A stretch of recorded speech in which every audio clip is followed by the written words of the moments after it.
ಎನ್ಜಿಆರ್ಎಸ್ ಭವನ, ಹಳೆ ತಿರುಮಕುಡಲು ಟಿ ನರಸೀಪುರ. ಎನ್ಜಿಆರ್ಎಸ್ ಭವನವು ತ್ರಿವೇಣಿ ಸಂಗಮ, ಕಾವೇರಿ, ಕಬಿನಿ ಮತ್ತು ಸ್ಫಟಿಕ ಸರೋವರ ದಡದಲ್ಲಿರುವ ಅಗಸ್ತೇಶ್ವರ ದೇವಸ್ಥಾನದ ಬಳಿ, ತಿರುಮಕುಡಲು ಟಿ ನರಸೀಪುರ, ಮೈಸೂರು ಜಿಲ್ಲೆ. ನಮ್ಮ ಈ ಸುಸಜ್ಜಿತ ಸಭಾಂಗಣದಲ್ಲಿ 250ಕ್ಕೂ ಹೆಚ್ಚು ಜನರ ಸಾಮರ್ಥ್ಯಕ್ಕಾಗಿ ಫಂಕ್ಷನ್ ಹಾಲ್, ಡೈನಿಂಗ್,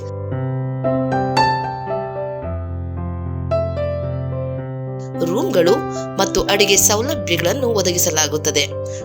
ಎಲ್ಲ ಶುಭ ಸಮಾರಂಭಗಳಾದ ಮದುವೆ, ನಿಶ್ಚಿತಾರ್ಥ, ಉಪನಯನ, ಸಭೆಗಳು, ಸಮ್ಮೇಳನಗಳು ಮತ್ತು ಸಾಂಸ್ಕೃತಿಕ ಚಟುವಟಿಕೆಗಳಿಗೆ ಸೂಕ್ತವಾಗಿದೆ. ಇದು ಪ್ರವಾಸಿಗರಿಗೆ ಹತ್ತಿರದ ಸ್ಥಳಗಳನ್ನು ನೋಡಲು ಅನುಕೂಲವಾಗುತ್ತದೆ.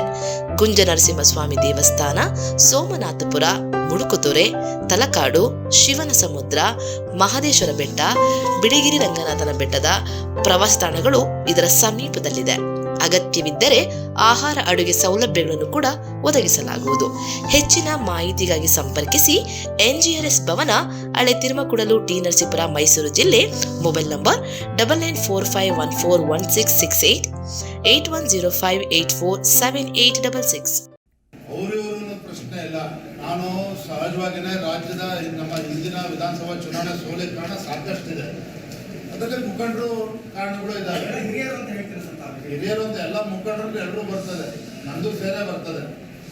ನಾನು ಕೂಡ ಏನು ಸಂಪೂರ್ಣವಾಗಿ ಶ್ರಮ ಹಾಕಬೇಕಿತ್ತು, ಆ ಶ್ರಮದಲ್ಲಿ ಆಗ್ತಕ್ಕಂಥ ಕೊರತೆ ಆಗಿದೆ ಅನ್ನೋ ಭಾವನೆ ನನ್ನಲ್ಲೂ ಕೂಡ ಇದೆ. ನನ್ನನ್ನು ಸೇರಿ ಎಲ್ಲರಲ್ಲೂ ಕೊರತೆ ಇತ್ತು, ಅದರಿಂದ ಹಿನ್ನಡೆ ಆಗಿದೆ ಅಂತ ಹೇಳಿದೆ. ಪರಿಶ್ರಮದಲ್ಲೂ ಕೂಡ ಎಲ್ಲ ಸ್ವಲ್ಪ ಕೊರತೆ ಉಂಟಾಗಿದೆ, ಹಾಗಾಗಿ ಎಲ್ಲರಲ್ಲೂ ಕೂಡ ಇದೆ ನಮ್ಮ ಅಂತ ಹೇಳಿದೆ. ಸರ್, ಯತ್ನಾಳ್ ಮತ್ತೆ ಸೋಮಣ್ಣ ಅವರು ಇರುವಂತಹ ವ್ಯಕ್ತಿ ಕೂಡ ಸರಿ ಹೋಗಿದೆ ಅಂತ ಹೇಳೋದಿಲ್ಲ, ಆದರೆ ಸಾಕಷ್ಟು ಬದಲಾವಣೆಗಳಾಗಿದೆ.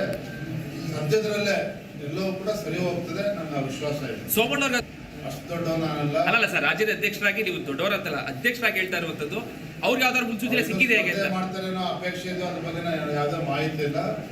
ಚರ್ಚೆ ಮಾಡಿದಾಗ ಅವ್ರು ಅಪೇಕ್ಷೆ ಪಟ್ಟರೆ ಕೇಂದ್ರ ವರಿಷ್ಠ ಅವ್ರಿವ್ರೂ ಪ್ರಶ್ನೆ ಇಲ್ಲ. ನಾನು ಸಹಜವಾಗಿಯೇ ರಾಜ್ಯದ ನಮ್ಮ ಹಿಂದಿನ ವಿಧಾನಸಭಾ ಚುನಾವಣೆ ಸೋಲಿಗೆ ಕಾರಣ ಸಾಕಷ್ಟಿದೆ. ಅದಕ್ಕೆ ಮುಖಂಡರು ಕಾರಣಗಳು ಇದ್ದಾವೆ. ಹಿರಿಯರು ಅಂತ ಎಲ್ಲ ಮುಖಂಡರು ಎಲ್ಲರೂ ಬರ್ತದೆ, ನಂದು ಸೇರೆ ಬರ್ತದೆ. ನಾನು ಕೂಡ ಏನು ಸಂಪೂರ್ಣವಾಗಿ ಶ್ರಮ ಹಾಕಬೇಕಿತ್ತು, ಆ ಶ್ರಮದಲ್ಲಿ ಆಗ್ತಕ್ಕಂಥ ಕೊರತೆ ಆಗಿದೆ ಅನ್ನೋ ಭಾವನೆ ನನ್ನಲ್ಲೂ ಕೂಡ ಇದೆ. ಇಡೀ ದೇಶದಲ್ಲಿ ನರೇಂದ್ರ ಮೋದಿಜಿಯವರು ಮತ್ತೊಮ್ಮೆ ಪ್ರಧಾನಮಂತ್ರಿ ಆಗಬೇಕು, ಕೇಂದ್ರದಲ್ಲಿ ಮತ್ತೊಮ್ಮೆ ಭಾರತೀಯ ಜನತಾ ಪಾರ್ಟಿ ಅಧಿಕಾರಕ್ಕೆ ಬರಬೇಕು ಸ್ಪಷ್ಟ ಬಹುಮತದೊಂದಿಗೆ ಅನ್ನೋ ವಾತಾವರಣ ಇಡೀ ದೇಶದಲ್ಲಿ ಕಾಣ್ತಾ ಇದ್ದೇವೆ.